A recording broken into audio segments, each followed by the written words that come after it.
വളരെ ആത്മാഭിമാനത്തോടുകൂടി അതിൻ്റെ ഒന്നാമത്തെ നേട്ടമായി പറയാനുള്ളത്, കേരളത്തിൽ ഒരു മത രാഷ്ട്രീയ സാമൂഹിക സംഘടനകൾക്കും ഒരുമിച്ച് കൂട്ടാൻ കഴിയാത്ത വിധത്തിലുള്ള ഇതുപോലുള്ള ഒരു മഹാസമ്മേളനം സംഘടിപ്പിക്കാൻ മാത്രം സമസ്ത കേരള ജംഇയ്യത്തുൽ ഉലമ ശക്തി പ്രാപിച്ചിരിക്കുന്നു എന്ന ഈ വലിയ ശക്തിയുടെയും സ്വീകാര്യതയുടെയും അംഗീകാരത്തിൻ്റെയും നേട്ടങ്ങളുമായിട്ടാണ് ഈ മഹാസമ്മേളനം ഇന്ന് സമാപിക്കാനിരിക്കുന്നത്. പരിശുദ്ധമായ ഇസ്ലാമിൻ്റെ യഥാർത്ഥ മാർഗരേഖയായ അഹ്ലുസുന്നത്തി വൽ ജമാഅയുടെ ആശയാദർശങ്ങൾ പ്രചരിപ്പിക്കാനും അതിനെതിരായി വരുന്ന ആശയാദർശങ്ങളെ നമ്മുടെ രാജ്യം അനുവദിക്കുന്ന നിയമങ്ങൾക്ക് വിധേയമായി പ്രതിരോധിക്കാനും സാധിച്ചതിലൂടെ ആ പണ്ഡിത ദൗത്യം നമ്മുടെ മഹാരഥന്മാരായ നേതൃത്വം വളരെ ഭംഗിയായി ഫലപ്രദമായി വിനിയോഗിച്ചതിൻ്റെ ഗുണഫലമാണ് ഇന്നും കേരളത്തിൻ്റെ മുസ്ലിം സമൂഹത്തിൻ്റെ മുഖ്യധാര ഏത് എന്ന് ചോദിച്ചാൽ അത് സമസ്ത കേരള ജംഇയ്യത്തുൽ ഉലമ വിഭാവന ചെയ്യുന്ന ഈ പാരമ്പര്യ മുസ്ലിം സമൂഹമാണെന്ന് അഭിമാനത്തോടുകൂടി പറയാൻ സാധിക്കും. അതിൻ്റെ പ്രധാനപ്പെട്ട കാരണം മതപരമായ കാര്യത്തിൽ ഈ സമൂഹത്തിന് മുമ്പിൽ ഈ മഹത്തായ പ്രസ്ഥാനം നേടിയെടുത്ത വിശ്വാസ്യതയാണ്. പരിശുദ്ധ ദീനുമായി ബന്ധപ്പെട്ട ഏത് വിഷയങ്ങൾ നമ്മുടെ സമൂഹത്തിൽ ഉയർന്നു വന്നാലും അക്കാര്യത്തിൽ സമസ്ത കേരള ജംഇയ്യത്തുൽ ഉലമ തീർപ്പ് കൽപ്പിക്കുന്നതാണ് ഏറ്റവും സ്വീകാര്യമായത് എന്ന് വിശ്വസിക്കുന്നവരാണ് കേരളത്തിലെ മഹാഭൂരിപക്ഷം വരുന്ന മുസ്ലിങ്ങൾ. അത് സമസ്തയുടെ അനുഭാവികളോ പ്രവർത്തകരോ പ്രസ്ഥാന ബന്ധുക്കളോ മാത്രമല്ല, ഒരു ശരാശരി മുസ്ലിം ചിന്തിക്കുന്നതും വിശ്വസിക്കുന്നതും ധരിച്ചു വച്ചിരിക്കുന്ന യാഥാർത്ഥ്യം അതാണ്.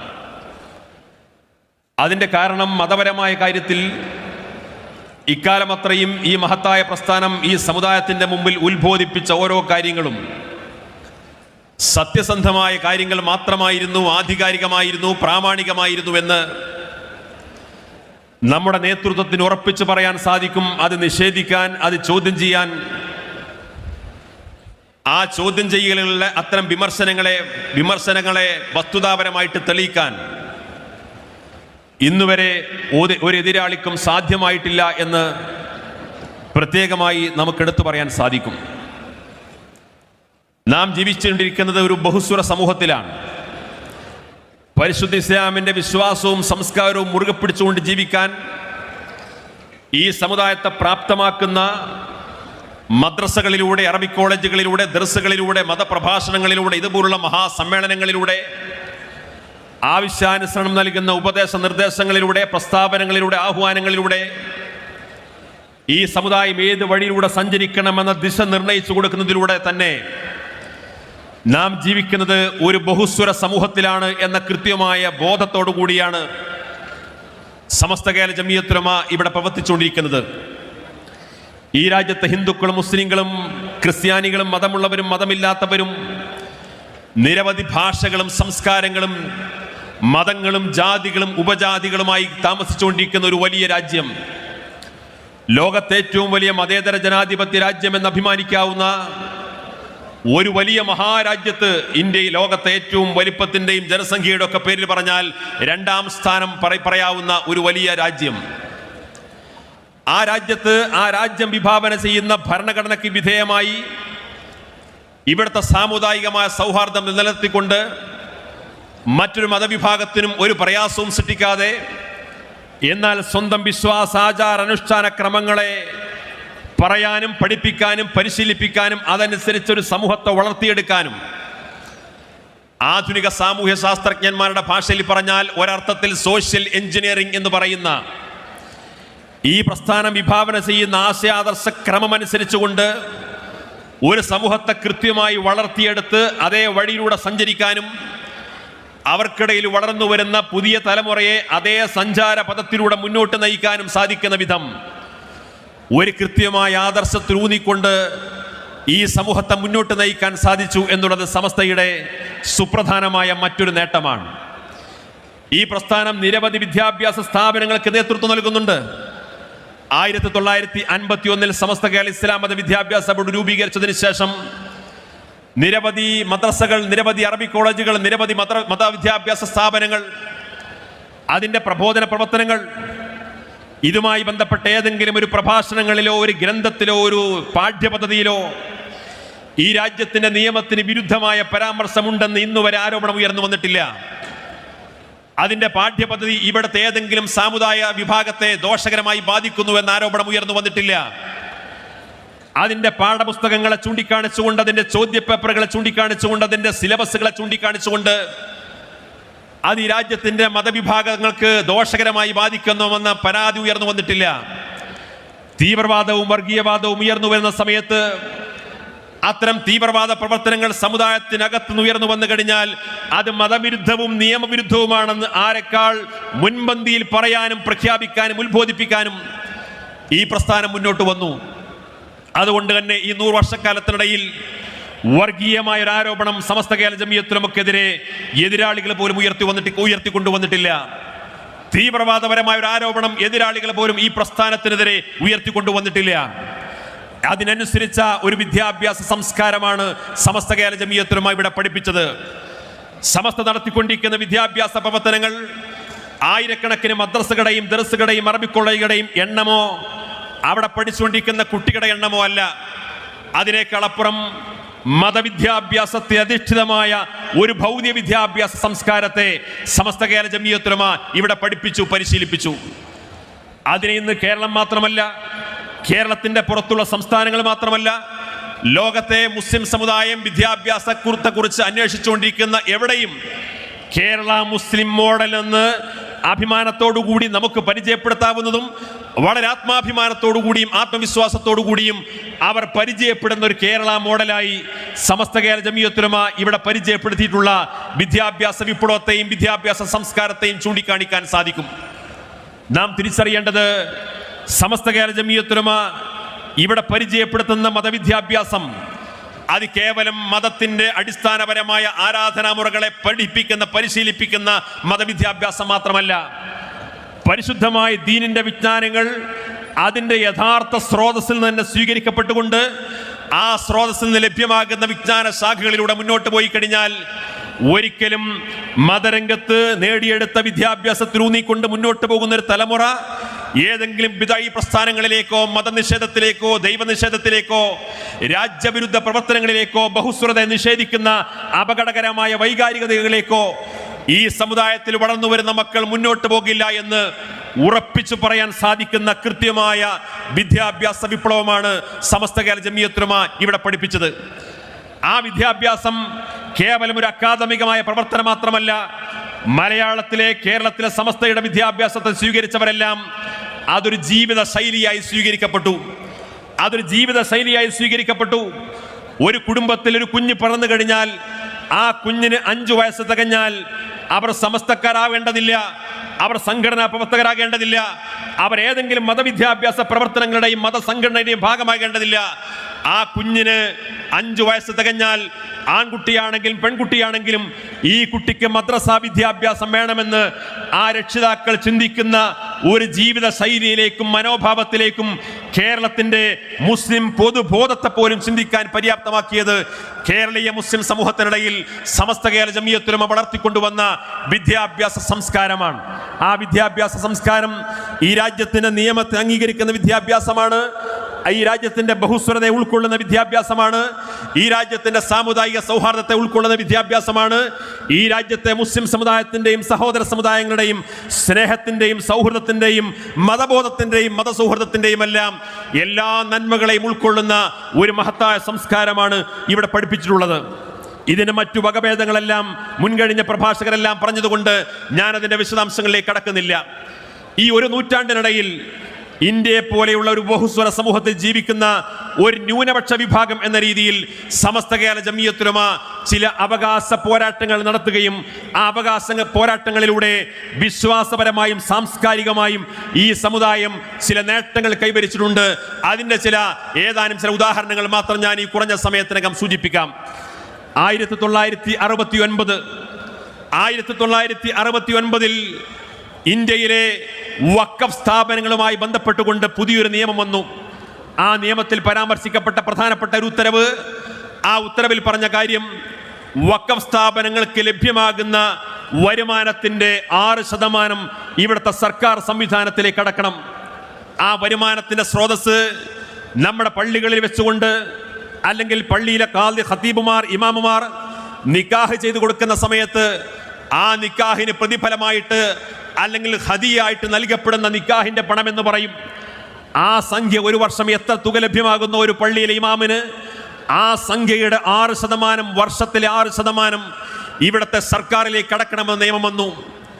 പള്ളിയുടെ വരുമാനത്തിന് വേണ്ടിയിട്ട്, വഖഫ് സ്ഥാപനങ്ങളുടെ വരുമാനത്തിന് വേണ്ടിയിട്ട് പല മുസ്ലിം വീടുകളിലെയും സഹോദരന്മാർ അവരുടെ പറമ്പിൽ 10, 30, 40 തെങ്ങുകൾ ഉണ്ടെങ്കിൽ അതിൽ ചിലപ്പോൾ 1, 2 തെങ്ങ് പള്ളിക്ക് വേണ്ടി വഖഫ് ചെയ്യും. അങ്ങനെ വഖഫിലൂടെ വരുമാനത്തിലൂടെ ലഭ്യമാകുന്ന തേങ്ങകളിൽ ആ തെങ്ങിന്റെ വരുമാനത്തിൽ ഒരു വർഷം എത്ര ലഭ്യമാകുന്നുവോ ആ മൊത്തം വരുമാനത്തിന്റെ മൂല്യം കണക്കാക്കി അതിന്റെ 6% സർക്കാരിലേക്ക് അടക്കണം തുടങ്ങി. ഒരു വഖഫ് സ്ഥാപനത്തിലേക്ക് ലഭ്യമാകുന്ന ചെറുതും വലുതുമായ മുഴുവൻ വരുമാനത്തിന്റെയും വാർഷിക വരുമാനത്തിന്റെ 6% സർക്കാരിലേക്ക് അടക്കണം എന്ന ഒരു നിയമം കൊണ്ടുവന്നു. ആ നിയമം ആ വർഷത്തിലേത് മാത്രമല്ല, 1969 ഇറങ്ങിയ ഉത്തരവിൽ പറഞ്ഞത് 10 വർഷത്തെ മുൻകാല പ്രാബല്യത്തോടെ, അഥവാ 1959 മുതൽ കഴിഞ്ഞ 10 വർഷക്കാലം ഈ രീതിയിൽ ലഭ്യമായ വരുമാനത്തിന്റെ എല്ലാം അതിന്റെ വിഹിതം കണക്കാക്കി 6 വർഷം 6% സർക്കാരിലേക്ക് അടക്കണമെന്നൊരു ഉത്തരവ് വന്നു. ആ ഉത്തരവ് വന്ന സമയത്ത് സമസ്ത കേരള ഇസ്ലാം മത വിദ്യാഭ്യാസ ബോർഡ് കോഴിക്കോട് ടൗൺ ഹാളിൽ കേരളത്തിലെ വഖഫ് സ്ഥാപന ഭാരവാഹികളുടെ ഒരു യോഗം വിളിച്ചു ചേർത്തു. ആ യോഗത്തിൽ പങ്കെടുത്ത വഖഫ് സ്ഥാപന ഭാരവാഹികളോട് സമസ്തയുടെ നേതാക്കൾ പറഞ്ഞു, ഇങ്ങനെ അപകടകരമായ ഒരു നിയമം വന്നിട്ടുണ്ട്. ഈ നിയമത്തെ മറികടക്കാൻ വഖഫ് സ്ഥാപനങ്ങളെ അതിന് നേരായ ദിശയിലൂടെ മുന്നോട്ട് കൊണ്ടുപോകാൻ നിയമവിധേയമായ ചില നീക്കങ്ങൾ നടത്താൻ ഉദ്ദേശിക്കുന്നു. നിങ്ങൾ അതിനോട് സഹകരിക്കുമെങ്കിൽ സമസ്ത അതിന് മുൻകൈയെടുക്കാമെന്ന് പറഞ്ഞു.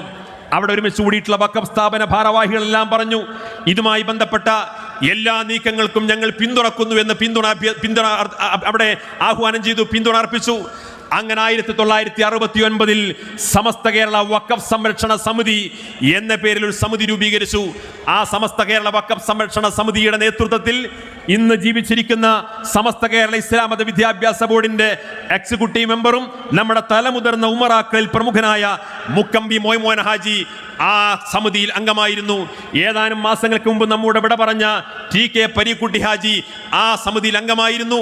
മാന്നാർ അബ്ദുൽ ഖാദർ ഹാജിയെ പോലെയുള്ള സമസ്തയുടെ ഉമറാക്കൾ പ്രമുഖരായ പലരെയും പങ്കെടുപ്പിച്ചുകൊണ്ട് സമസ്ത കേരള വഖഫ് സംരക്ഷണ സമിതി എന്ന ആ സമിതി ഉണ്ടാക്കി.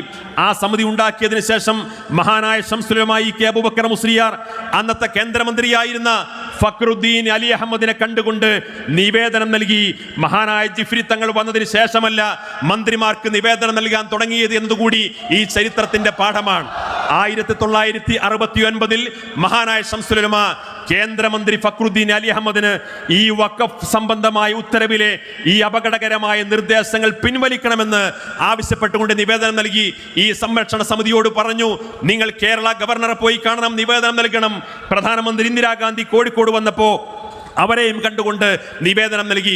നിരന്തരമായ നിയമവിധേയമായിട്ടുള്ള പോരാട്ടങ്ങളിലൂടെ അതുമായി ബന്ധപ്പെട്ട ആളുകളെ കണ്ട് നിവേദനം നടത്തി സമ്മർദ്ദം ചെലുത്തി 1970 ആയപ്പോഴേക്ക് ഇതേപോലുള്ള നിസ്സാരമായ വരുമാനങ്ങളുടെ പേര് പറഞ്ഞുകൊണ്ട് വിഹിതം പിടിക്കുന്ന ആ തീരുമാനങ്ങളെ പുനഃപരിശോധിച്ചുകൊണ്ട് വീണ്ടും ഉത്തരവ് പുനഃപരിശോധിച്ചുകൊണ്ട് ഉത്തരവിറങ്ങിക്കൊണ്ട് ഈ രീതിയിലുള്ള ഇന്ന് നമ്മൾ കണ്ടുകൊണ്ടിരിക്കുന്ന വഖഫ് സ്ഥാപനങ്ങളിലെ സ്ഥായിയായ വരുമാനങ്ങൾക്ക് മാത്രം 7% വിഹിതമടച്ചാൽ മതി എന്ന ഒരു തീരുമാനത്തിലേക്ക് അന്നത്തെ ആ നീക്കത്തിലൂടെ സാധിച്ചു എന്ന് പറഞ്ഞാൽ ഇന്ന് നടന്നുകൊണ്ടിരിക്കുന്ന ഈ സംഭാവനക്ക് വിഹിതമടക്കേണ്ടതില്ലാത്ത വിധം, വരിസംഖ്യക്ക് വിഹിതമടക്കേണ്ട വിധമില്ലാത്ത വിധം, അതേപോലെ വഖഫ് സ്ഥാപനങ്ങൾക്ക് ലഭ്യമായി കൊണ്ടിരിക്കുന്ന സ്ഥായിയായ വരുമാനങ്ങൾക്ക് മാത്രം വിഹിതമടച്ചാൽ മതി എന്ന തരത്തിലേക്ക് ഈ വിഹിതമടപ്പിന്റെ രീതിയെ പുനർനിർണയിക്കുന്നതിലേക്ക് സമസ്ത കേരള ജംഇയ്യത്തുൽ ഉലമയുടെ അതിന്റെ നേതൃത്വത്തിൽ രൂപീകരിച്ച ഈ വഖഫ് സംരക്ഷണ സമിതിയുടെ പ്രവർത്തനങ്ങളെ കൊണ്ട് സാധിച്ചു എന്ന്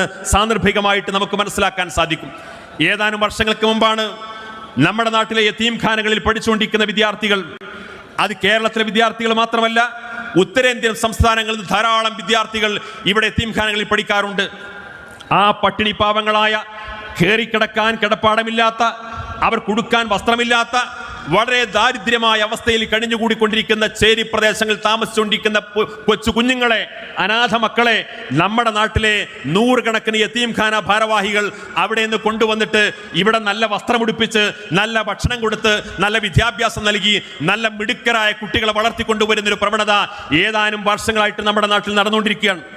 അതിൻ്റെ ഭാഗമായി ഏതാനും വിദ്യാർത്ഥികളെ അത്തരം സ്ഥാപനങ്ങളിലേക്ക് പ്രവേശനം കൊടുക്കുന്നതിന് വേണ്ടി കൊണ്ടുവന്ന വഴിയിൽ അവർ ഷൊർണൂർ റെയിൽവേ സ്റ്റേഷൻ ഇറങ്ങിയ സമയത്ത് ആ കുട്ടികളെ ചൂണ്ടിക്കാണിച്ചുകൊണ്ട് ഇത് കുട്ടിക്കടത്താണ് എന്ന് പറഞ്ഞുകൊണ്ട് വലിയ വിവാദങ്ങൾ ഉണ്ടാക്കി. മാധ്യമങ്ങൾ, പോലീസ് ഉദ്യോഗസ്ഥന്മാർ വിവാദമുണ്ടാക്കി. ഇവിടെയുള്ള പല യതീംഖാനകളെയും ചൂണ്ടിക്കാണിച്ച് അവിടെയെല്ലാം റെയ്ഡ് നടത്തി. യതീംഖാന ഭാരവാഹികളെ പലരും അറസ്റ്റ് ചെയ്തു, പ്രോസിക്യൂട്ട് ചെയ്തു. അങ്ങനെ വലിയ രീതിയിലുള്ള ഭീകരമായൊരു അന്തരീക്ഷമുണ്ടായി. അതിന്റെ കാരണം പറഞ്ഞത് നമ്മുടെ നാട്ടിൽ ഒരു ബാലനീതി നിയമം വന്നിട്ടുണ്ട്, JJ ആക്ട് വന്നിട്ടുണ്ട്. ഇനിയെല്ലാം ഇത്തരം അനാഥശാലകൾ നടത്തുന്നുണ്ടെങ്കിൽ ഈ JJ ആക്ടിന് വിധേയമായിട്ട് മാത്രമേ നടത്താൻ പാടുള്ളൂ എന്ന കണിശമായ നിയമം ഉണ്ടാക്കുന്ന, ആ നിയമം അടിച്ചേൽപ്പിക്കുന്ന രീതി വന്നു. സ്വാഭാവികമായും JJ ആക്ട് അനുസരിച്ചുകൊണ്ട് ഒരു യതീംഖാന നടത്തി മുന്നോട്ട് കൊണ്ടുപോവുക എന്ന് പറഞ്ഞാൽ നമ്മുടെ നാട്ടിലെ യതീംഖാന നടത്തിക്കൊണ്ടിരിക്കുന്ന ഭാരവാഹികളെ സംബന്ധിച്ചിടത്തോളം തീർത്തും അപ്രായോഗികമാണ്. കാരണം ആ കുട്ടികൾക്ക് താമസിക്കാനുള്ള ഹോസ്റ്റലിനെ കുറിച്ച്, അവരുടെ ക്ലാസ് റൂമുകളെ കുറിച്ച്, അവർക്കുള്ള അധ്യാപകരെ കുറിച്ച്, അവരുടെ കൗൺസിലേഴ്സിനെ കുറിച്ച്, അവരുടെ സ്ഥാപനങ്ങളുമായി ബന്ധപ്പെട്ട കാര്യങ്ങളെക്കുറിച്ച്, ഈ പാവപ്പെട്ട യതീം മക്കളെ പഠിപ്പിക്കാൻ വേണ്ടി ഉദാര മനസ്കിൽ നിന്ന് സംഭാവന സ്വീകരിച്ചുകൊണ്ട് നടത്തിക്കൊണ്ടിരിക്കുന്ന സ്ഥാപനങ്ങളെ സംബന്ധിച്ചിടത്തോളം അത് വലിയ സാമ്പത്തിക ബാധ്യതയാണ്. അതുകൊണ്ട് തന്നെ JJ ആക്ടിന് അനുസരിച്ചുകൊണ്ട് യതീംഖാനകളെ നടത്തുക എന്ന് പറഞ്ഞാൽ അത് വളരെ പ്രയാസകരമായ ഒരു സാഹചര്യം വന്നു. മാത്രമല്ല, അങ്ങനെ ആ നിയമം ലംഘിച്ചുകൊണ്ട് യതീംഖാന നടത്തിക്കഴിഞ്ഞാൽ അങ്ങനെ അനധികൃതമായി താമസിക്കപ്പെടുന്ന ഒരു കുട്ടിക്ക് 50,000 രൂപ വരെ പിഴ ഈടാക്കാവുന്ന ഗുരുതരമായ കുറ്റകൃത്യമായിട്ട് അതിനെ വിശേഷിപ്പിക്കപ്പെടുന്ന സാഹചര്യമുണ്ടായി. ഈ ഒരു ഘട്ടം വന്നപ്പോൾ സമസ്ത കേരള ജംഇയ്യത്തുൽ ഉലമ കേരളത്തിലെ യതീംഖാന ഭാരവാഹിയുടെ യോഗം വിളിച്ചു. യതീംഖാന ഭാരവാഹിയുടെ യോഗം വിളിച്ചതിന് ശേഷം പറഞ്ഞു, ഇതാ നമ്മുടെ യതീംഖാനകൾ എന്ന് പറഞ്ഞാൽ ആയിരക്കണക്കിന് പാവപ്പെട്ട കുഞ്ഞുങ്ങൾക്ക് വിദ്യാഭ്യാസം നൽകി, അവർക്കൊക്കെ ജീവിതം നൽകി, അവരുടെ കുടുംബത്തിൽ ഒരു നല്ല അന്തരീക്ഷം ഉണ്ടാക്കിയിട്ടുള്ള ഒരു മഹാസംവിധാനമാണ്. അതിനെ ഇതാ ഒരു നിയമം കൊണ്ട് അതിനെ കുച്ചുവിലങ്ങടാകാനും യതീംഖാന പ്രസ്ഥാനത്തെ തകർക്കാനുമുള്ള ശ്രമം നടന്നുകൊണ്ടിരിക്കുന്നുണ്ട്. അതുകൊണ്ട് ഈ JJ ആക്ട് ഇന്ത്യൻ പാർലമെന്റ് പാസ്സാക്കിയിട്ടുള്ള ആ നിയമത്തെ മറികടക്കാൻ വേണ്ടി സമസ്ത കേരള ജംഇയ്യത്തുൽ ഉലമ സുപ്രീം കോടതിയിൽ പോകാൻ വേണ്ടി ഉദ്ദേശിക്കുന്നുണ്ട്. നിങ്ങൾ യതീംഖാന ഭാരവാഹികൾ സഹകരിക്കുകയാണെങ്കിൽ നമുക്ക് വലിയൊരു നിയമ പോരാട്ടത്തിന് ഒരുങ്ങാമെന്ന് സമസ്ത പറഞ്ഞു. ആ പ്രഖ്യാപനം വന്നപ്പോൾ പലരും പറഞ്ഞു, സമസ്ത കേരള ജംഇയ്യത്തുൽ ഉലമ നടത്തിക്കൊണ്ടിരിക്കുന്ന ആ നിയമ പോരാട്ടത്തിന് ഞങ്ങൾ പിന്തുണ അർപ്പിക്കുന്നു, ഞങ്ങൾ ആ കേസിൽ കക്ഷി ചേരാൻ വേണ്ടി രംഗത്ത് വരുന്നു എന്ന് അവരവരുടെ തീരുമാനം പറഞ്ഞു. പല യതീംഖാന ഭാരവാഹികളും പല പൗരപ്രമുഖരും പതിറ്റാണ്ടുകളായി യതീംഖാനകൾക്കൊക്കെ നേതൃത്വം കൊടുക്കുന്ന പല ആളുകളും പറഞ്ഞു, ഈ മുസ്ലിയാക്കന്മാർക്ക് വിവരമില്ല, ഇന്ത്യൻ പാർലമെന്റ് പാസ്സാക്കിയിട്ടുള്ള ഒരു നിയമത്തെ അംഗീകരിച്ച് മുന്നോട്ട് കൊണ്ടുപോവുക, അല്ലെങ്കിൽ യതീംഖാന അടച്ചുപൂട്ടുക എന്നല്ലാതെ ഇന്ത്യൻ പാർലമെന്റ് പാസ്സാക്കിയ നിയമത്തെ ചോദ്യം ചെയ്യാൻ വേണ്ടി സുപ്രീം കോടതിയിൽ പോവുക എന്ന് പറയുന്ന ഈ മുസ്ലിയാക്കന്മാരുടെ വിഡ്ഢിത്തത്തിന് കൂട്ടുനിൽക്കാൻ ഞങ്ങളെ കൊണ്ടാവില്ല എന്ന് പറഞ്ഞ് കേരളത്തിലെ പല യതീംഖാന ഭാരവാഹികളും അതിൽ നിന്ന് പിന്മാറി. 135 യതീംഖാനകൾ സമസ്തയോട് പറഞ്ഞു, ഞങ്ങൾ സമസ്ത നടത്തിക്കൊണ്ടിരിക്കുന്ന നിയമ പോരാട്ടത്തിന്റെ കൂടെയുണ്ട്, ഞങ്ങൾ അതിൻ്റെയൊക്കെ ആവശ്യമായിട്ടുള്ള എല്ലാ പിന്തുണയും സഹായവും നൽകാമെന്ന് വാഗ്ദത്തം ചെയ്തു. സമസ്ത കേരള ജംഇയ്യത്തുൽ ഉലമ 135 യതീംഖാനകളെയും ചേർത്ത് പിടിച്ചുകൊണ്ട് സുപ്രീം കോടതിയിൽ നിയമ പോരാട്ടത്തിന് പോയി. സുപ്രീം കോടതിയിൽ ചെന്നുകൊണ്ട് ഇന്ത്യ രാജ്യത്ത് നടന്നുകൊണ്ടിരിക്കുന്ന, പ്രത്യേകിച്ച് കേരളത്തിൽ നടന്നുകൊണ്ടിരിക്കുന്ന യതീംഖാന സംവിധാനം, ഈ നാടിന് ചെയ്ത വിലയേറിയിട്ടുള്ള സംഭാവനകൾ കൃത്യമായ ഡാറ്റ വെച്ചുകൊണ്ട്, ഉന്നതരായ അഭിഭാഷകരെ വെച്ചുകൊണ്ട് സുപ്രീം കോടതിയിൽ വാദിച്ചു. വാദത്തിനൊടുവിൽ അത് വിധി പറയാൻ മാറ്റിവെച്ചു. അങ്ങനെ ഏതാനും മാസങ്ങൾക്ക് ശേഷം JJ ആക്ടുമായി ബന്ധപ്പെട്ട നിയമത്തിന് മുമ്പിൽ ഒരു ഡെമോക്രാസിന്റെ വാള് പോലെ ഇവിടുത്തെ യതീംഖാന ഭാരവാഹികളെല്ലാം ഭീതിയോടുകൂടി കഴിഞ്ഞുകൊണ്ടിരിക്കുന്ന സമയത്ത് സുപ്രീം കോടതി സമസ്ത സമർപ്പിച്ച ആ ഹർജിക്ക് മുമ്പാകെ ഹർജിയെ പരിഗണിച്ചുകൊണ്ട് അന്തിമമായ വിധി പറഞ്ഞു. സമസ്ത കേരള ജംഇയ്യത്തുൽ ഉലമയുടെ ഈ ഹർജി തീർപ്പ് കൽപ്പിച്ചുകൊണ്ട് സുപ്രീം കോടതി വിധി പ്രഖ്യാപിച്ചു. ഈ ഹർജിയിൽ പരാമർശിക്കപ്പെട്ടിട്ടുള്ള 135 യതീംഖാനകൾക്ക് JJ ആക്ട് ബാധകമല്ല എന്ന് സുപ്രീം കോടതി ഒരു വിധി പ്രഖ്യാപിച്ചിട്ടുണ്ടെങ്കിൽ ആ വിധി സമ്പാദിക്കുന്നതിൽ ഏക പങ്കുവഹിച്ച പ്രസ്ഥാനം അത് സമസ്ത കേരള ജംഇയ്യത്തുൽ ഉലമ മാത്രമാണ് എന്ന് അഭിമാനത്തോടു കൂടി നമുക്ക് പറയാൻ സാധിക്കും. ഏതാനും വർഷങ്ങൾക്ക് മുമ്പാണ് ചേകനൂർ മൗലവി തുടങ്ങിവെച്ച ഖുർആൻ സുന്നത്ത് സൊസൈറ്റി എന്ന് പറഞ്ഞ സംഘടന, ആ സംഘടന കേരള ഹൈക്കോടതിയിൽ ഒരു ഹർജി സമർപ്പിച്ചു. ഹർജി സമർപ്പിച്ചിട്ട് പറഞ്ഞു, ഇസ്ലാമിക ശരീഅത്ത് എന്ന് പറഞ്ഞ ആ സംവിധാനം, ഇസ്ലാമിക ശരീഅത്ത് മൗലികാവകാശത്തിന് വിരുദ്ധമാണ് എന്ന് ഹൈക്കോടതി പ്രഖ്യാപിക്കണം എന്ന് പറഞ്ഞു. ഇസ്ലാമിക ശരീഅത്ത് എന്ന് മാത്രമല്ല, ഏത് മതമനുസരിച്ചുകൊണ്ട് ഇന്ത്യ രാജ്യത്ത് ഏത് പൗരനും അവൻ ഇഷ്ടപ്പെടുന്ന മതം വിശ്വസിക്കാം, ആചരിക്കാം, പ്രബോധനം ചെയ്യാം.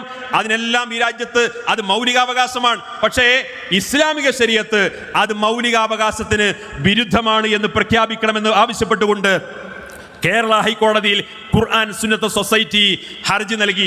ആ ഹർജിയെ കൗണ്ടർ ചെയ്തുകൊണ്ട് അതിനെതിരായി ഹൈക്കോടതിയിൽ ഹാജരായത് സമസ്ത കേരള ജംഇയ്യത്തുൽ ഉലമയായിരുന്നു. സമസ്ത കേരള ജംഇയ്യത്തുൽ ഉലമ അഭിഭാഷകരെ വെച്ചുകൊണ്ട് എന്താണ് ഇസ്ലാമിക ശരീഅത്ത്, എന്താണ് മുസ്ലിം സമുദായത്തിന്റെ മതസ്വാതന്ത്ര്യം, എന്താണ് ഇന്ത്യൻ ഭരണഘടന നൽകുന്ന വ്യക്തി സ്വാതന്ത്ര്യം, മൗലികാവകാശം, അതിന്റെ കൃത്യമായ കാര്യങ്ങൾ അവിടെ വാദിച്ചു ജയിച്ചു എന്ന് മാത്രമല്ല, ആ ഖുർആൻ സുന്നത്ത് സൊസൈറ്റി നൽകിയ ആ ഹർജിക്കെതിരെ സമസ്ത കേരള ജംഇയ്യത്തുൽ ഉലമ നടത്തിയിട്ടുള്ള നിയമ പോരാട്ടത്തിനൊടുവിൽ അവസാനം കേരള ഹൈക്കോടതി ഖുർആൻ സുന്നത്ത് സൊസൈറ്റിയുടെ ഹർജി ചുരുട്ടിക്കൂട്ടി ചവറ്റുകൊട്ടയിലേക്ക് വലിച്ചെറിഞ്ഞെങ്കിൽ അത് സമസ്ത കേരള ജംഇയ്യത്തുൽ ഉലമയുടെ നിയമ പോരാട്ടത്തിന്റെ പ്രതിഫലമാണ്.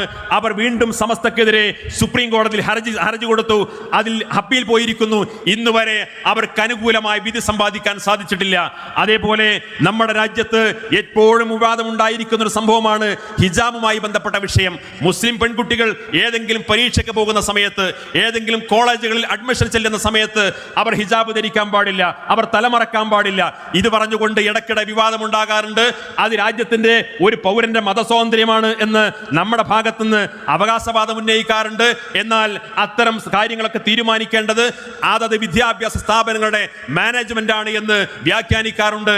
ഈ വ്യാഖ്യാനത്തിന്റെ ഒക്കെ മറപിടിച്ചുകൊണ്ട് കർണാടക ഹൈക്കോടതി ഹിജാബിനെ നിരോധിച്ചുകൊണ്ട് ആ കാര്യത്തിൽ അന്തിമമായ തീരുമാനമെടുക്കേണ്ടത് കോടതിയല്ല, അത് ഭരണഘടനാപരമായ തീരുമാനങ്ങളെക്കാളപ്പുറം അതത് സ്ഥാപന മാനേജ്മെന്റ് ആണെന്ന് പറയുന്ന ഹിജാബിനെതിരായിട്ടുള്ള ഒരു തീരുമാനമുണ്ടാക്കി. ആ തീരുമാനത്തെ അംഗീകരിച്ചുകൊണ്ട് കർണാടക ഹൈക്കോടതി വിധി പറഞ്ഞു, ഹിജാബിനെതിരായി വിധി പറഞ്ഞു. ഇങ്ങനെ വിധി പറഞ്ഞപ്പോ കർണാടക ഹൈക്കോടതിയുടെ വിധിയാണെങ്കിൽ പോലും ഇന്നല്ലെങ്കിൽ നാളെ നമ്മുടെ സംസ്ഥാനത്തുടനീളം ആ വിധിയുടെ ചുവട് പിടിച്ചുകൊണ്ട് പലപ്പോഴും പല വിദ്യാഭ്യാസ സ്ഥാപനങ്ങളെ അവിടുത്തെ ആ സ്ഥാപന അധികൃതർക്ക് അതിന്റെ അനുമതിയും അധികാരവും നൽകിയിട്ട് അവർ വെച്ച് നീട്ടുന്ന താല്പര്യങ്ങൾക്കനുസരിച്ചുകൊണ്ട് മുസ്ലിം പെൺകുട്ടികളുടെ മതപരമായ അവകാശം നിഷേധിക്കപ്പെടുന്ന നിയമപരമായ പരിരക്ഷ അതിന് ലഭ്യമാകുമെന്ന ആശങ്കയുടെ മുൻനിന്നുകൊണ്ട് കർണാടകയുടെ വിധിയാണെങ്കിൽ പോലും ആ വിധിയെ ചോദ്യം ചെയ്തുകൊണ്ട് സമസ്ത കേരള ജംഇയ്യത്തുൽ ഉലമ സുപ്രീം കോടതിയിൽ ഹർജി സമർപ്പിച്ചു. ആ ഹർജി തീർപ്പ് പറഞ്ഞുകൊണ്ട് 4 ജഡ്ജിമാരാണ് വിധി പറഞ്ഞത്. അതിൽ 2 ജഡ്ജിമാർ നേരത്തെ പറഞ്ഞ കർണാടക ഹൈക്കോടതിയുടെ വിധിയെ ശരിവെച്ചു. എന്നാൽ 2 ജഡ്ജിമാർ സമസ്ത കേരള ജംഇയ്യത്തുൽ ഉലമയുടെ വാദമാണ് ശരി എന്ന് പറയുന്ന രീതിയിൽ വിധി പറഞ്ഞു.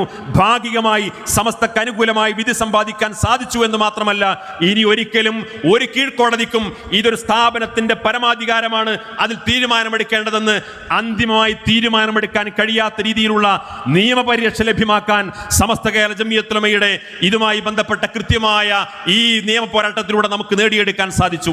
വഖഫുമായി ബന്ധപ്പെട്ട വിഷയത്തിൽ എപ്പോഴും നമ്മുടെ നാട്ടിൽ അതുമായി ബന്ധപ്പെട്ട സമരങ്ങളും പ്രക്ഷോഭങ്ങളും നിയമ പോരാട്ടങ്ങളൊക്കെ നടന്നുകൊണ്ടിരിക്കുകയാണ്.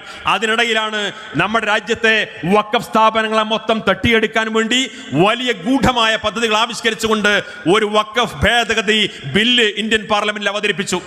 ആ വഖഫ് ഭേദഗതി ബില്ല് ഇന്ത്യൻ പാർലമെന്റിൽ അവതരിപ്പിച്ചപ്പോൾ അതിനെതിരെ പ്രതിപക്ഷ കക്ഷികളൊക്കെ വലിയ ബഹളമുണ്ടാക്കി, വലിയ സമരം ചെയ്തു. അതിനെതിരെ ശക്തമായ നീക്കങ്ങൾ ഉണ്ടാക്കി. ആ നീക്കങ്ങളൊക്കെ ഉണ്ടായ സമയത്ത് ആ പാർലമെന്റിന്റെ ബഹളത്തെയും പ്രതിഷേധത്തെയും ഉൾക്കൊണ്ടുകൊണ്ട് കേന്ദ്ര സർക്കാർ ഒരു ജോയിന്റ് പാർലമെന്ററി കമ്മിറ്റി ഉണ്ടാക്കി. ആ JPCക്ക് മുമ്പാകെ പരാതിയുള്ള ആളുകൾക്കൊക്കെ പരാതി സമർപ്പിക്കാം എന്ന് പറഞ്ഞുകൊണ്ട് പരാതി സമർപ്പിക്കാൻ വേണ്ടി ആവശ്യപ്പെട്ടു. ആ പരാതി സമർപ്പിക്കാൻ അതിന് പ്രത്യേകമായ ഓൺലൈൻ പോർട്ടൽ ഉണ്ടാക്കി. അങ്ങനെ രാജ്യത്തുടനീളം നിരവധി മതസംഘടനകൾ, സാമൂഹ്യ സംഘടനകൾ, സന്നദ്ധ സംഘടനകൾ, വ്യക്തികളും പ്രസ്ഥാനങ്ങളും ഒക്കെ അവിടെ ഭേദഗതികൾ അവിടെ സമർപ്പിച്ചു. അവസാനം ഇതുപോലെ പരാതികൾ ഉന്നയിച്ചിട്ടുള്ള സംഘടനകൾക്ക് വേണ്ടി അവരുടെ അഭിപ്രായങ്ങൾ നേരിട്ട് അവതരിപ്പിക്കാൻ വേണ്ടി ബാംഗ്ലൂരിൽ വെച്ചുകൊണ്ട് ഒരു പ്രത്യേകമായ ഹിയറിംഗ് സംഘടിപ്പിച്ചു. ആ ബാംഗ്ലൂരിൽ നടന്ന ഹിയറിംഗിൽ എൻ്റെ പ്രിയപ്പെട്ട സഹോദരന്മാർ പ്രത്യേകം മനസ്സിലാക്കണം, വഖഫ് ഭേദഗതി നിയമം നടപ്പിലായി കഴിഞ്ഞാൽ നമ്മുടെ രാജ്യത്ത് കോടിക്കണക്കിന് രൂപയുടെ ആസ്തിയുള്ള വഖഫ് സ്ഥാപനങ്ങളും വഖഫ് സ്വത്തുക്കളും തട്ടിയെടുക്കാൻ വേണ്ടി സംഘപരിവാർ ഭരണാധികാരികൾ ഉണ്ടാക്കിയിട്ടുള്ള ഈ അപകടകരമായ നിയമത്തെ ചെറുത്തു തോൽപ്പിക്കാനും അതിൽ അപകടകരമായ നിയമങ്ങളെയും വ്യവസ്ഥകളെയും ഒഴിവാക്കിയിട്ട് സുതാര്യമായ സംവിധാനം മുന്നോട്ട് കൊണ്ടുപോകാൻ വേണ്ടിയിട്ടുള്ള രാജ്യത്തുടനീളം നടന്ന ശക്തമായ പ്രക്ഷോഭത്തിനൊടുവിൽ ആ JPC കമ്മിറ്റി ഹിയറിംഗ് സംഘടിപ്പിച്ചു. ആ ഹിയറിംഗ് നമ്മുടെ തൊട്ടടുത്തുള്ള ബാംഗ്ലൂരിൽ വെച്ചുകൊണ്ടാണ് നടന്നത്. ആ ബാംഗ്ലൂരിൽ നടന്ന ഹിയറിംഗിൽ കേരളത്തിൽ നിന്ന് ആകെ പങ്കെടുത്ത സംഘടന അത് സമസ്ത കേരള ജംഇയ്യത്തുൽ ഉലമ മാത്രമായിരുന്നു എന്ന് എൻ്റെ പ്രിയപ്പെട്ട സഹോദരന്മാർ മനസ്സിലാക്കണം. ഈ വേദിയിരിക്കുന്ന നമ്മുടെ പ്രിയപ്പെട്ട സഹപ്രവർത്തകൻ സമസ്തയുടെ PRO അഡ്വക്കേറ്റ് തൊയ്യിബ് ഹുദവിയാണ് ബഹുമാന്യനായിട്ടുള്ള സമസ്തയുടെ പ്രസിഡന്റിന്റെയും ജനറൽ സെക്രട്ടറിയുടെയും നിർദ്ദേശപ്രകാരം സമസ്തയുടെ ആവശ്യം ആ ഹിയറിംഗിന്റെ ആ സമിതിക്ക് മുമ്പാകെ അവിടെ അവതരിപ്പിച്ചത്. അങ്ങനെ ആ ഹിയറിംഗിന് ശേഷം ജോയിന്റ് പാർലമെന്ററി കമ്മിറ്റി നാമമാത്രമായ ചില ഭേദഗതികൾ മാത്രം അവതരിപ്പിച്ചുകൊണ്ട് ആ പാർലമെന്റിൽ ആ വഖഫ് ഭേദഗതി നിയമമാക്കി അത് പാസാക്കിയ സമയത്ത് ആ നിയമം പുറത്തു വന്ന സമയത്ത് പലപ്പോഴും വീണ്ടും ഒരുപാട് അപകടകരമായ നിയമങ്ങൾ അതിലുണ്ടായിരുന്നു എന്ന് നമ്മൾ വീണ്ടും തിരിച്ചറിയുകയാണ്. സമസ്തയുടെ ഉസ്താദുമാർ വീണ്ടും തീരുമാനിച്ചു, ഈ വഖഫ് ഭേദഗതി നിയമത്തിനെതിരെ ആ നിയമത്തിലുള്ള അപകടകരമായ വ്യവസ്ഥകൾ ഒഴിവാക്കി കിട്ടുന്നതിനു വേണ്ടി നാം സുപ്രീം കോടതിയിൽ പോകണം. സുപ്രീം കോടതിയിൽ ഹർജി സമർപ്പിച്ചു. സമസ്ത വിവിധ സംഘടനകളൊക്കെ സമർപ്പിച്ചിരുന്നു. 100 കണക്കിന് ഹർജികൾ ആ സുപ്രീം കോടതിയിൽ അതുമായി ബന്ധപ്പെട്ട് കൊണ്ടുവന്നു. പക്ഷേ സമസ്തയുടെ ആവശ്യം വഖഫ് ഭേദഗതി നിയമം പിൻവലിക്കണമെന്നല്ല. അതിനേക്കാളപ്പുറം ആ ഭേദഗതി നിയമത്തിൽ ഇവിടുത്തെ വഖഫ് സ്ഥാപനങ്ങളെയും വഖഫ് സ്വത്തുക്കളെയും വഖഫ് സ്ഥാപന ഭാരവാഹികളെയും ദോഷകരമായി ബാധിക്കുന്ന വ്യവസ്ഥകൾ എണ്ണി പറഞ്ഞിട്ട് ഈ അപകടകരമായ വ്യവസ്ഥകൾ ആ വകുപ്പിൽ നിന്ന് ആ നിയമത്തിൽ നിന്ന് പൂർണ്ണമായിട്ട് നീക്കം ചെയ്യണമെന്നും അതോടൊപ്പം ഈ കേസ് അന്തിമമായി തീർപ്പ് കൽപ്പിക്കപ്പെടുന്നതുവരെ വഖഫ് സ്ഥാപനങ്ങളുടെ അതിന്റെ വിശദാംശങ്ങൾ കേന്ദ്ര സർക്കാരിന്റെ വഖഫ് ബോർഡിന്റെ പോർട്ടലിൽ അപേക്ഷ കൊടുക്കണം, അല്ലെങ്കിൽ അതിൽ അപ്ലോഡ് ചെയ്യണമെന്ന് പറയുന്ന ആ നിർദ്ദേശം ഒഴിവാക്കണമെന്ന് സമസ്ത സുപ്രീം കോടതിയിൽ ആവശ്യപ്പെട്ടു. അവസാനം മുഴുവൻ ആവശ്യങ്ങളും അംഗീകരിച്ചിട്ടില്ലെങ്കിൽ പോലും വഖഫ് ഭേദഗതി നിയമം നിലനിർത്തിക്കൊണ്ട് തന്നെ അപകടകരമായിട്ടുള്ള ഏതാനും വ്യവസ്ഥകൾ സമസ്ത നടത്തിയിട്ടുള്ള ഈ നിയമ പോരാട്ടത്തിലൂടെ ഒഴിവാക്കാൻ സാധിച്ചു എന്നുള്ളത് ഇതുമായി ബന്ധപ്പെട്ട് നിയമ പോരാട്ടത്തിലൂടെ സമസ്ത നേടിയെടുത്തിട്ടുള്ള സുപ്രധാനമായ മറ്റൊരു നേട്ടമാണ്. നമ്മുടെ രാജ്യത്ത് ഇന്ത്യയുടെ പാർലമെന്റിൽ മുത്തലാഖ് നിരോധിച്ചുകൊണ്ട് ഒരു നിയമം പാസാക്കി. ഒരു ഭർത്താവ് ഭാര്യയെ 3 തലാഖ് ഒന്നിച്ചു ചൊല്ലുന്ന ആ മുത്തലാഖിനെ രാജ്യത്ത് നിയമം മൂലം നിരോധിക്കുന്നു. ഇവിടെ ക്രൈസ്തവ സഹോദരന്മാർ വിവാഹമോചനം നടത്തുന്നത് സിവിൽ നിയമത്തിന്റെ പരിധിയാണ്. ഹൈന്ദവ സഹോദരന്മാർ വിവാഹമോചനം നടത്തുന്നത് സിവിൽ നിയമത്തിന്റെ പരിധിയാണ്. മറ്റു പല സമുദായങ്ങളുടെയും വിവാഹമോചനം ഇവിടുത്തെ സിവിൽ നിയമത്തിന്റെ പരിധിയിലാണ് വരുന്നത്. എന്നാൽ മുസ്ലിങ്ങളുടെ വിവാഹമോചനത്തെ ഒരു കുറ്റകൃത്യമായി കണക്കാക്കിക്കൊണ്ട് ആ വിവാഹമോചനം അത് മുത്തലാഖ് മുഖേനയാണെങ്കിൽ അതൊരു കുറ്റകൃത്യമായി ചിത്രീകരിക്കുകയും ജാമ്യം നിഷേധിക്കുന്ന ഗുരുതരമായ വകുപ്പുകൾ ചുമത്തിയിട്ട് ആ നിയമം ധാരാളം നിരപരാധികളായിട്ടുള്ള ഭർത്താക്കന്മാരെ ആ നിയമത്തെ ദുരുപയോഗം ചെയ്തുകൊണ്ട് കേസിൽ കൊടുക്കാനും പല രീതിയിലുള്ള പകപോക്കലുകൾക്കും വ്യക്തിവിരോധങ്ങൾക്കും കുടുംബ സംഘർഷങ്ങൾക്കുമൊക്കെ ഈ മുത്തലാഖ് നിരോധന നിയമം ദുരുപയോഗം ചെയ്യപ്പെടുന്ന സാഹചര്യം ഉണ്ടാകും എന്ന് ഭയപ്പെട്ടുകൊണ്ട് ആ നിയമത്തെ ദുരുപയോഗം ചെയ്യപ്പെടുന്ന അവസ്ഥയിൽ നിന്ന് മോചിപ്പിക്കണമെന്ന് ആവശ്യപ്പെട്ടുകൊണ്ട് സമസ്ത കേരള ജംഇയ്യത്തുൽ ഉലമ ഈ മുത്തലാഖ് നിരോധനവുമായി ബന്ധപ്പെട്ടുകൊണ്ട് സുപ്രീം കോടതിയിൽ ഹർജി നൽകി.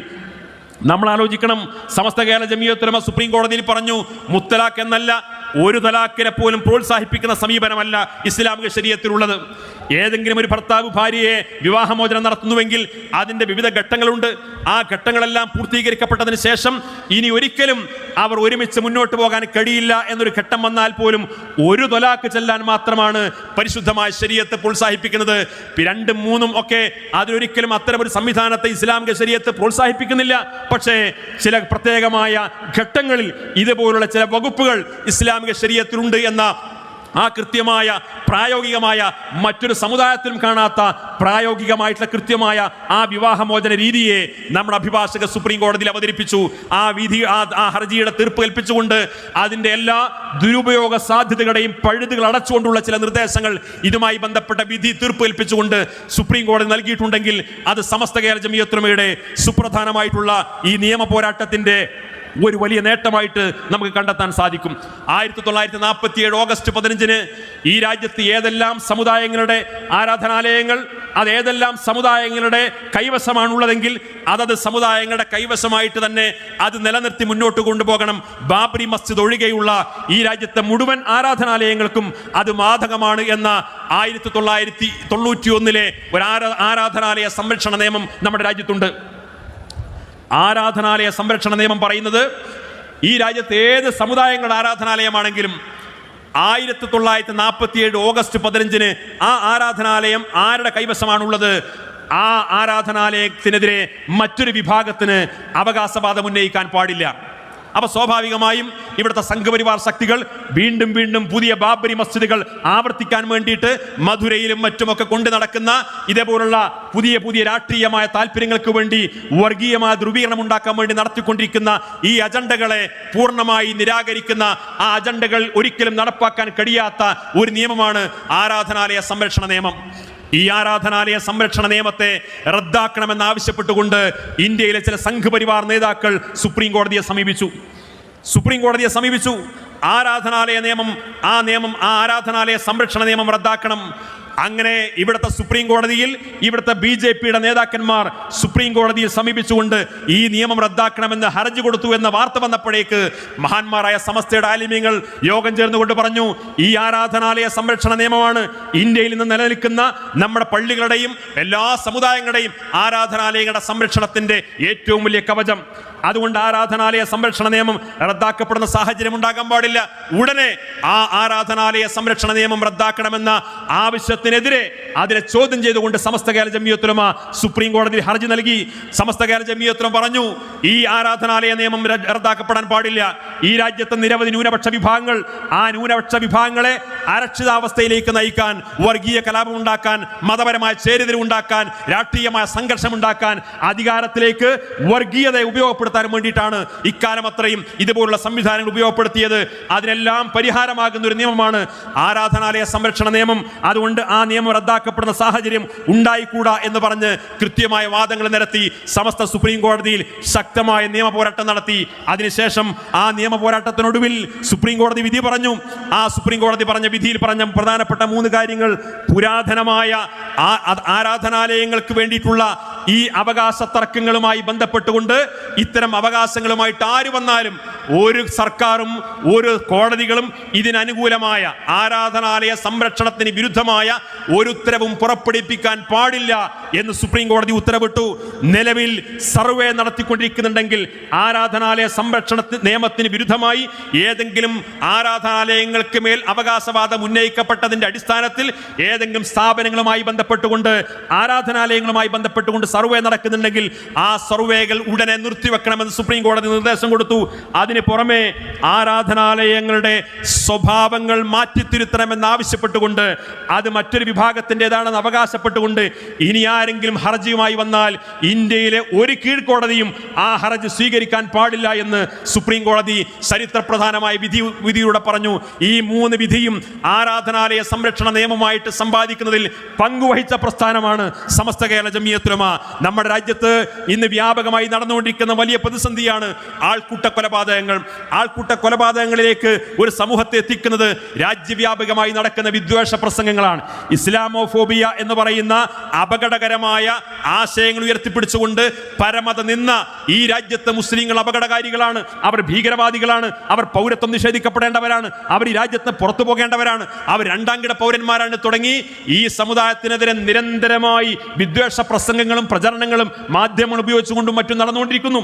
ഈ സാഹചര്യത്തിൽ ഇതുമായി ബന്ധപ്പെട്ട ആൾക്കൂട്ട കൊലപാതകവുമായി ബന്ധപ്പെട്ടുകൊണ്ട് ഒരു സുപ്രധാനമായ വിധിന്യായം സുപ്രീം കോടതി പറഞ്ഞപ്പോൾ ആ വിധിന്യായത്തിൽ പറഞ്ഞു, ഈ ആൾക്കൂട്ട കൊലപാതകങ്ങളെയും വിദ്വേഷ പ്രഭാഷണങ്ങളെയും വിദ്വേഷ പ്രചാരണങ്ങളെയും അത് സാമൂഹ്യ മാധ്യമങ്ങളിലാണെങ്കിലും അച്ചടി മാധ്യമങ്ങളിലാണെങ്കിലും മറ്റു പൊതുനിരത്തിലാണെങ്കിലും ഇതുപോലുള്ള സംഭവങ്ങൾ ആവർത്തിക്കാതിരിക്കാൻ വേണ്ടി സുപ്രീം കോടതി എല്ലാ സംസ്ഥാന ഗവൺമെന്റുകൾക്കും ഒരു മാർഗരേഖ അവതരിപ്പിച്ചു.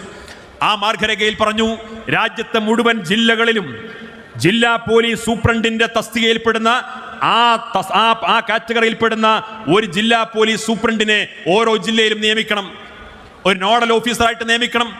അദ്ദേഹത്തിന്റെ ഉത്തരവാദിത്വം എന്താണ്? ആ ജില്ലയിൽ ആൾക്കൂട്ട കൊലപാതകങ്ങൾ നടന്നാൽ, ആ ജില്ലയിൽ വിദ്വേഷ പ്രസംഗം നടന്നാൽ, ആ ജില്ലയിൽ വിദ്വേഷ പ്രചരണങ്ങൾ നടന്നാൽ ആ ജില്ലയിൽ സമുദായങ്ങളെ തമ്മിലടിപ്പിക്കപ്പെടുന്ന ഈ രീതിയിലുള്ള പ്രചാരണങ്ങൾ നടന്നു കഴിഞ്ഞാൽ, അത്തരം പ്രചാരണങ്ങളും പ്രവർത്തനങ്ങളും നടക്കുന്ന സമയത്ത് അവിടുത്തെ ഉത്തരവാദപ്പെട്ട ജില്ലാ പോലീസ് ഓഫീസറും അതിൻ്റെ കീഴിലുള്ള പോലീസ് ഉദ്യോഗസ്ഥന്മാരും കൃത്യമായി നടപടിയെടുത്ത് നിയമത്തിന് മുമ്പിൽ കൊണ്ടുപോകുന്നുണ്ടോ എന്ന് കൃത്യമായി ഉറപ്പുവരുത്തുന്നുണ്ടോ എന്ന് പരിശോധിക്കാൻ, ഇല്ലെങ്കിൽ അത് റിപ്പോർട്ട് ചെയ്യാൻ ഓരോ ജില്ലയിലും നോഡൽ ഓഫീസർമാരെ നിയമിക്കണമെന്ന് ഈ വിധി പ്രഖ്യാപിച്ചുകൊണ്ട് സുപ്രീം കോടതി പറഞ്ഞു.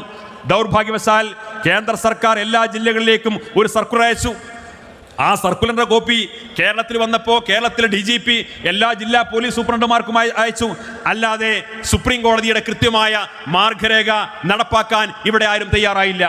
ഇതാരും തയ്യാറാകാതെ വന്നപ്പോൾ വീണ്ടും ആൾക്കൂട്ട കൊലപാതകങ്ങളും വിദ്വേഷ പ്രചരണങ്ങൾ നടന്നപ്പോൾ 2-3 ആഴ്ച മുമ്പ് സമസ്ത കേരള ജംഇയ്യത്തുൽ ഉലമ സുപ്രീം കോടതിയിൽ പോയിട്ട് പറഞ്ഞു, സുപ്രീം കോടതിയിൽ ഹർജി ഫയൽ ചെയ്തതിന് ശേഷം പറഞ്ഞു, ഈ ആൾക്കൂട്ട കൊലപാതകങ്ങളും വിദ്വേഷ പ്രചരണങ്ങളുമായി ബന്ധപ്പെട്ടുകൊണ്ട് വളരെ കൃത്യമായി സുപ്രീം കോടതി അവതരിപ്പിച്ച ഈ മാർഗരേഖ നടപ്പായിട്ടില്ല. എന്നാൽ വിദ്വേഷ പ്രചരണങ്ങൾ തുടർന്നുകൊണ്ടിരിക്കുന്നു, അതേപോലെയുള്ള പ്രവർത്തനങ്ങൾ നടന്നുകൊണ്ടിരിക്കുന്നു. അതുകൊണ്ട് വളരെ കൃത്യമായി ഈ മാർഗരേഖ ഫലപ്രദമായി നടപ്പിലാക്കാൻ സുപ്രീം കോടതി അടിയന്തരമായി ഇടപെടണമെന്ന് ആവശ്യപ്പെട്ടുകൊണ്ട് സമസ്ത കേരള ജംഇയ്യത്തുൽ ഉലമ സുപ്രീം കോടതിയിൽ ഹർജി നൽകി. ആ ഹർജി ഫയലിൽ സ്വീകരിച്ചു. ഈ ആവശ്യം ഉന്നയിച്ചുകൊണ്ട് സുപ്രീം കോടതിയിൽ പോയ ഇന്ത്യയിലെ ഏക സംഘടന അത് സമസ്ത കേരള ജംഇയ്യത്തുൽ ഉലമ മാത്രമാണ് എന്ന് എൻ്റെ പ്രിയപ്പെട്ട സഹോദരന്മാർ മനസ്സിലാക്കണം. എൻ്റെ സമയം അവസാനിച്ചു. അതുകൊണ്ട് ഒരു കാര്യം കൂടി പറഞ്ഞുകൊണ്ട് ഞാൻ അവസാനിപ്പിക്കുന്നു. ഇങ്ങനെ നിയമ പോരാട്ടങ്ങളിലൂടെ, ആദർശ പോരാട്ടങ്ങളിലൂടെ, നിയമവിധേയമായ പ്രബോധക സംരംഭങ്ങളിലൂടെ ഈ സമുദായത്തിന്റെ വിശ്വാസവും അവകാശവും സംസ്കാരവും വിദ്യാഭ്യാസവും എല്ലാം സംരക്ഷിക്കപ്പെടുന്നതിനാവശ്യമായ രീതിയിൽ ഈ സമുദായത്തിന്റെ ആരോഗ്യകരമായ ഉയർത്തെഴുന്നേൽപ്പിന് വേണ്ടിയിട്ട് പ്രവർത്തിക്കുന്ന ഉന്നതമായ പ്രവർത്തനങ്ങൾ നടത്തിയതിന്റെ 100 കണക്കിന് നേട്ടങ്ങൾ എല്ലാ മേഖലയിലും നമുക്ക് എടുത്തുദ്ധരിക്കാൻ സാധിക്കും. ആ ഒരു തലത്തിലേക്ക് വളരാനും മുന്നോട്ട് പോകാനും നമുക്ക് സാധിക്കും. ഇതേപോലെ മാധ്യമ മേഖലയിൽ സമസ്ത കേരള ജംഇയ്യത്തുൽ ഉലമ അൽ ബയാൻ മുതൽ സുപ്രഭാതം വരെ നീണ്ടു നിൽക്കുന്ന ദീർഘമായ പത്രപ്രസിദ്ധീകരണങ്ങളുടെ ഒരു വലിയ പരമ്പര നമ്മുടെ മുമ്പിലുണ്ട്. 100ാം വാർഷികത്തിലേക്ക് എത്തി നിൽക്കുമ്പോൾ 12 വർഷം പൂർത്തിയാകുന്ന സുപ്രഭാതം ദിനപത്രം ഏത് എതിർപ്പുകൾ വന്നാലും ആ സുപ്രഭാതം വീണ്ടും ഉയരങ്ങളിലേക്ക് കുതിക്കുന്ന രീതിയിൽ കേരളത്തിന്റെ പൊതുസമൂഹത്തിന്റെ അനിവാര്യമായ ഒരു പത്രമായി മാറിയെടുക്കുന്ന രീതിയിൽ ജനാധിപത്യ രാജ്യത്ത് മാധ്യമങ്ങളുടെ പ്രാധാന്യം എന്തെന്ന് സ്വയം തിരിച്ചറിഞ്ഞുകൊണ്ട് ആ പത്രത്തിന്റെ പ്രാധാന്യം സമസ്തക്കാർ മാത്രമല്ല, സുന്നികൾ മാത്രമല്ല, മുസ്ലിങ്ങൾ മാത്രമല്ല, ഇന്ത്യയിലെ മതേതര ജനാധിപത്യ സമൂഹം തന്നെ ആഗ്രഹിക്കുന്ന, ഇഷ്ടപ്പെടുന്ന, സ്വീകാര്യത നേടിയിട്ടുള്ള ഒരു പത്രമാക്കി മാറ്റാൻ സുപ്രഭാതത്തെ സാധിച്ചു എന്നുള്ളത് നമ്മൾ നേടിയിട്ടുള്ള ഏറ്റവും വലിയ നേട്ടമാണ്. ഈ 100ാം വാർഷികം ആഘോഷിക്കുന്ന സമയത്ത് സമസ്ത കേരള ജംഇയ്യത്തുൽ ഉലമയെ സംബന്ധിച്ചിടത്തോളം ഈ 100ാം വാർഷിക ആഘോഷവേളയിൽ ഏത് പ്രചരണങ്ങൾ നടന്നാലും, ഏത് വെല്ലുവിളികൾ നടന്നാലും, എന്ത് വിദ്വേഷ പ്രചരണങ്ങൾ നടന്നാലും, ഏതർത്ഥത്തിൽ സമസ്ത കേരള ജംഇയ്യത്തുൽ ഉലമക്ക് പ്രയാസകരമുണ്ടാക്കുന്ന പ്രവർത്തനങ്ങൾ ആര് നടത്തിയാലും ഈ പ്രസ്ഥാനത്തിന്റെ ഇന്ന് നമ്മൾ കൈവരിച്ച ഏറ്റവും ഒടുവിലത്തെ നേട്ടം എന്ന് പറയുന്നത് ഈ 100ാം വാർഷിക ആഘോഷവേളയിൽ നമുക്ക് നേതൃത്വം കൊടുക്കാൻ അജയ്യനായ ഒരു അമരക്കാരനായി സയ്യിദ് മുഹമ്മദ് ജിഫ്രി മുത്തുക്കോയത്തങ്ങൾ എന്ന് പറയുന്ന ഒരു പ്രസിഡന്റിനെ ഈ 100ാം വാർഷിക കാലയളവിൽ ഈ പ്രസ്ഥാനത്തിന് നേതൃത്വം നൽകാൻ ലഭ്യമായി എന്നുള്ളത് അള്ളാഹു ഈ പ്രസ്ഥാനത്തിന് നൽകിയിട്ടുള്ള ഏറ്റവും വലിയ നേട്ടമാണ്. അതുകൊണ്ട് സമസ്ത കേരള ജംഇയ്യത്തുൽ ഉലമ എന്ന് പറയുന്ന ഈ മഹത്തായ പ്രസ്ഥാനം 100 വർഷക്കാലത്തിനിടയിൽ വലിയ മുന്നേറ്റങ്ങൾ നടത്തിയിട്ട്, വലിയ നേട്ടങ്ങൾ കൊയ്തെടുത്തിട്ട് കേരളത്തിന്റെ മുസ്ലിം മുഖ്യധാരയിൽ മാത്രമല്ല, കേരള മോഡൽ പകർത്താൻ ആഗ്രഹിക്കുന്ന ലോകത്തെവിടെയെല്ലാം മുസ്ലിങ്ങളുണ്ടോ അവർക്കെല്ലാം ഇഷ്ടപ്പെടുന്ന, ആകർഷിക്കപ്പെടുന്ന, അവർക്കൊക്കെ ആത്മവിശ്വാസം പകരുന്ന ഒരു വലിയ പ്രസ്ഥാനമായി ഈ പ്രസ്ഥാനത്തെ വളർത്തിക്കൊണ്ടുവരാൻ നമ്മുടെ മഹാന്മാരായ നേതാക്കൾക്ക് സാധിച്ചു എന്നുള്ളതാണ് ഈ പ്രസ്ഥാനം നേടിയെടുത്തിട്ടുള്ള ഏറ്റവും പരമപ്രധാനമായ നേട്ടം. ആ നേട്ടത്തിന്റെ ഏറ്റവും വലിയ ആഘോഷമാണ് നമ്മൾ ഇന്ന് നടത്തിക്കൊണ്ടിരിക്കുന്നത്. ഈ ആഘോഷത്തെ അള്ളാഹു കബൂൽ ചെയ്യുമാറാകട്ടെ എന്ന് പ്രാർത്ഥിച്ചുകൊണ്ട് ഞാൻ എൻ്റെ വാക്കുകൾ അവസാനിപ്പിക്കുന്നു. ഈ സമ്മേളനത്തിന് വേണ്ടി കഠിനാധ്വാനം ചെയ്യുന്ന പ്രവർത്തകന്മാർ, ഇവിടുത്തെ കാസർഗോഡ് ജില്ലയുടെ സംഘടനാ പ്രവർത്തകന്മാർ, അതേപോലെ വിവിധ ജില്ലകളിൽ നിന്ന് വന്നിട്ടുള്ള വികായുടെ സഹപ്രവർത്തകന്മാർ, രാപ്പകൽ ഭേദമന്യേ ദിവസങ്ങളായി ഊണവും ഉറക്കവും ഒഴിച്ചുകൊണ്ട് പ്രയാസപ്പെടുന്ന നമ്മുടെ സംഘടനാ പ്രവർത്തകന്മാർ, വളണ്ടിയർമാർ, ഇതിനുവേണ്ടി എല്ലാ അർത്ഥത്തിലും പ്രവർത്തിച്ചുകൊണ്ടിരിക്കുന്ന ആളുകൾ, എല്ലാവരിൽ നിന്നും അള്ളാഹു അത് കബൂൽ ചെയ്യുമാറാകട്ടെ എന്ന് പ്രാർത്ഥിച്ചുകൊണ്ട് നമ്മുടെ ഈ സമ്മേളനത്തിന് വേണ്ടി, വാർഷികാഘോഷത്തിന് വേണ്ടി നമ്മൾ ചെലവഴിക്കുന്ന ഓരോ ധന്യമായ നിമിഷങ്ങളും നമ്മൾ നിന്ന് ഏറ്റവും നല്ല സുഹൃതമായി അള്ളാഹു കബൂൽ ചെയ്യുമാറാകട്ടെ എന്ന് പ്രാർത്ഥിച്ചുകൊണ്ട് ഞാൻ എൻ്റെ വാക്കുകൾ അവസാനിപ്പിക്കുന്നു. നിങ്ങളുടെ വിലപ്പെട്ട പ്രാർത്ഥനകളിൽ ഈ വിനീതനെ കൂടി ഉൾപ്പെടുത്തണമെന്ന് വസിയത്ത് ചെയ്തുകൊണ്ട് വാഹിർ ദഅവാന അൽഹംദുലില്ലാഹി റബ്ബിൽ ആലമീൻ. അസ്സലാമു അലൈക്കും.